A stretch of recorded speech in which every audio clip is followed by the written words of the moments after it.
नमस्कार फ्रेंड्स, कैसे हैं आप सब। आशा करती हूँ सभी बहुत अच्छे होंगे। मैं पूजा वेलकम करती हूँ आप सभी का आपके अपने यूट्यूब चैनल अंकित वास्तु ज्ञान में।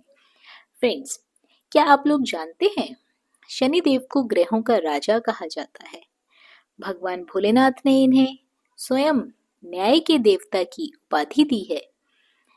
ऐसा कहा जाता है और ऐसा माना भी जाता है कि शनिदेव को बहुत जल्दी क्रोध आता है।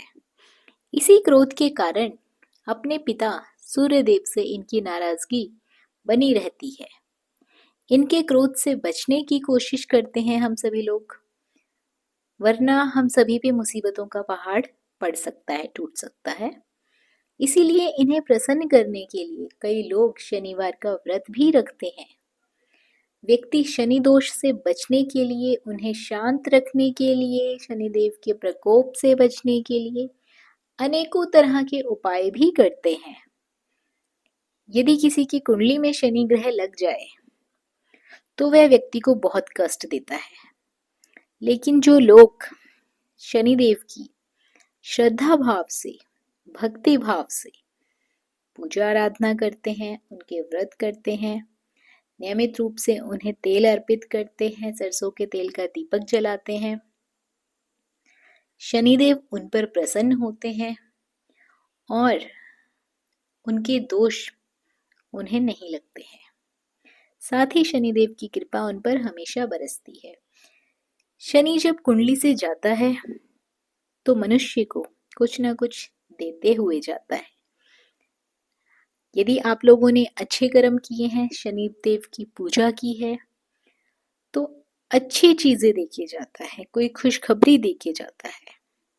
लेकिन यदि किसी ने शनिदेव की पूजा नहीं करी, कभी तेल नहीं चढ़ाया, कभी दीपक नहीं जलाया, तो उस व्यक्ति को शनि का प्रकोप झेलना ही पड़ता है। साथ ही शनिवार के कुछ लोग नियमित रूप से व्रत भी रखते हैं।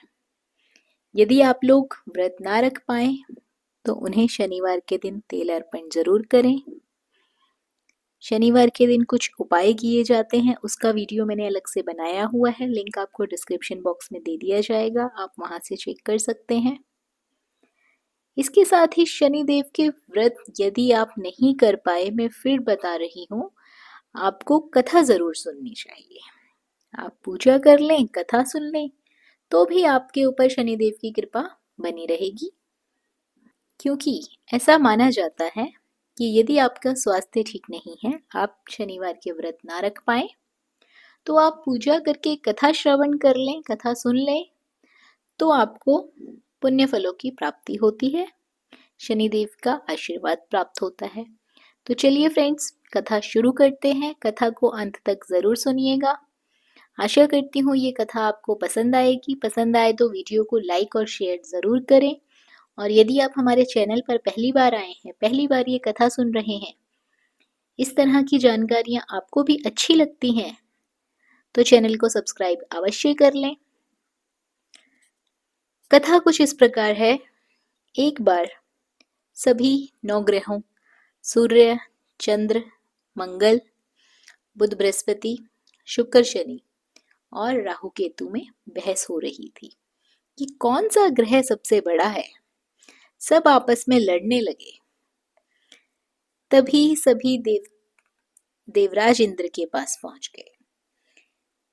इंद्र भी दुविधा में पड़ गए कि इस स्थिति में क्या निर्णय दें। परंतु उन्होंने सभी ग्रहों को सुझाव दिया कि पृथ्वी पर राजा विक्रमादित्य ही इसका फैसला कर सकते हैं, क्योंकि वो बहुत ही न्यायप्रिय राजा हैं। अब सभी ग्रह पृथ्वी पर राजा विक्रमादित्य के पास चले गए और उन्हें अपने आने का कारण बताया। राजा भी उनकी समस्या को सुनकर बहुत परेशान हो गए। उनका चिंतित होना भी लाजमी था, क्योंकि जिसको भी किसी से छोटा बताए वही गुस्सा कर जाए। अब राजा काफी सोच विचार में पड़ गए।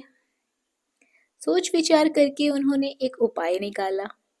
उन्होंने स्वर्ण, रजत, कांस्य, पीतल, शीशा, रागा, जस्ता, अभ्रक और लोहा, इन 9 सिंहासन का निर्माण करवाया।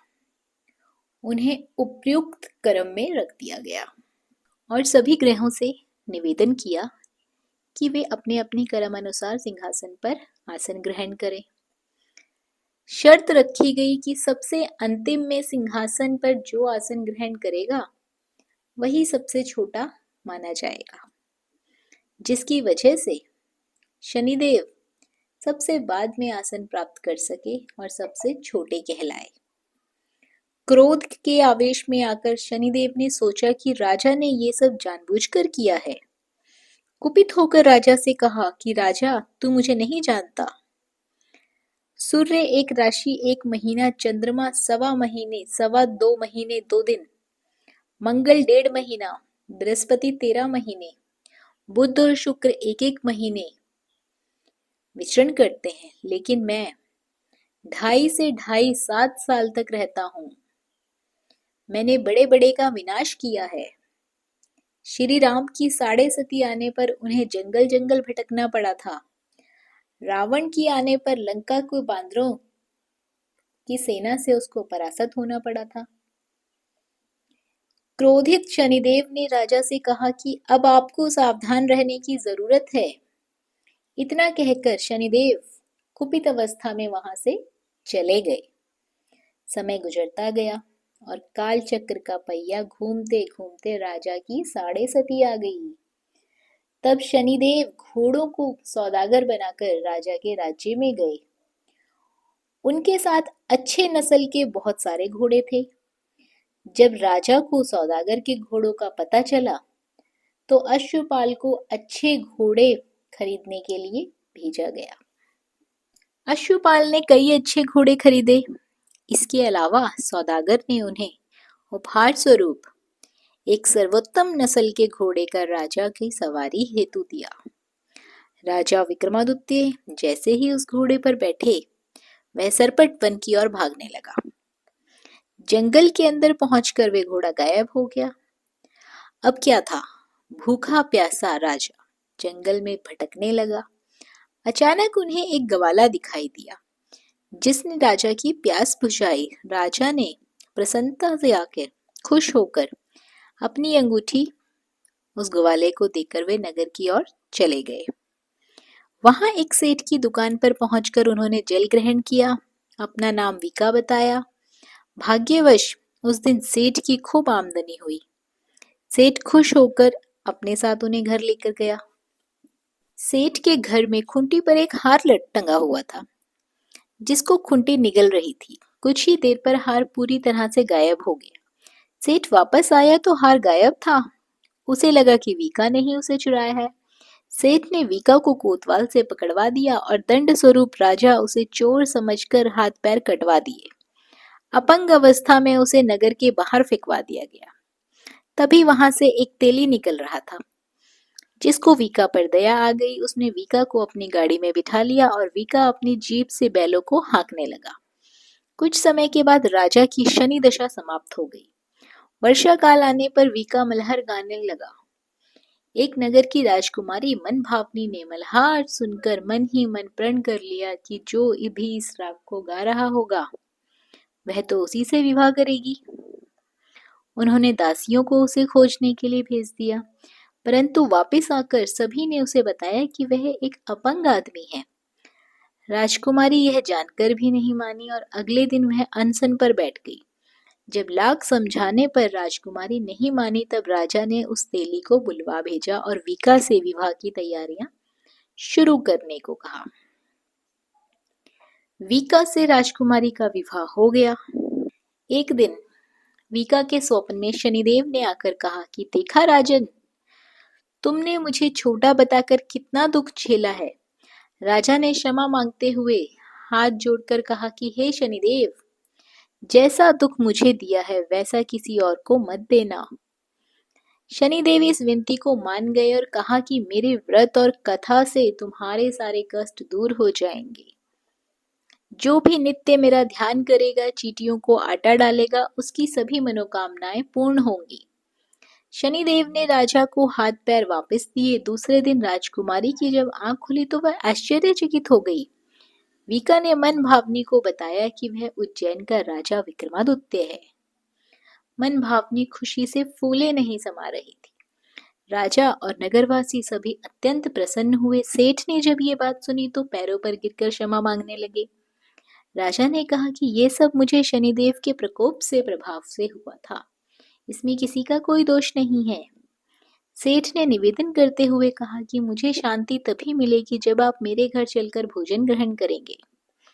सेठ ने कई प्रकार के व्यंजन से राजा का सत्कार किया। जब राजा भोजन कर रहे थे तभी जो खूंटी हार निकल कर गई थी, वही खूंटी अब हार को उगल रही थी। सेठ ने अनेक मोहरे देकर राजा का धन्यवाद किया और अपनी कन्या श्री कुंवारी से प्राणी ग्रहण करने का निवेदन किया। राजा ने सहर्ष स्वीकार कर राजा अपनी दोनों रानियों मनभावनी और श्री कुंवारी को लेकर उज्जैन नगरी लौट गए।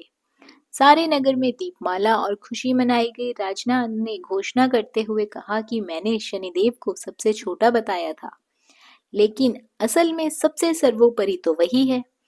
तब से सारे राज्य में शनिदेव की पूजा और कथा नियमित रूप से होने लगी। सभी लोग उनकी पूजा करने लगे, कथा सुनने लगे। सारी प्रजा के बीच खुशी और आनंद का वातावरण बन गया।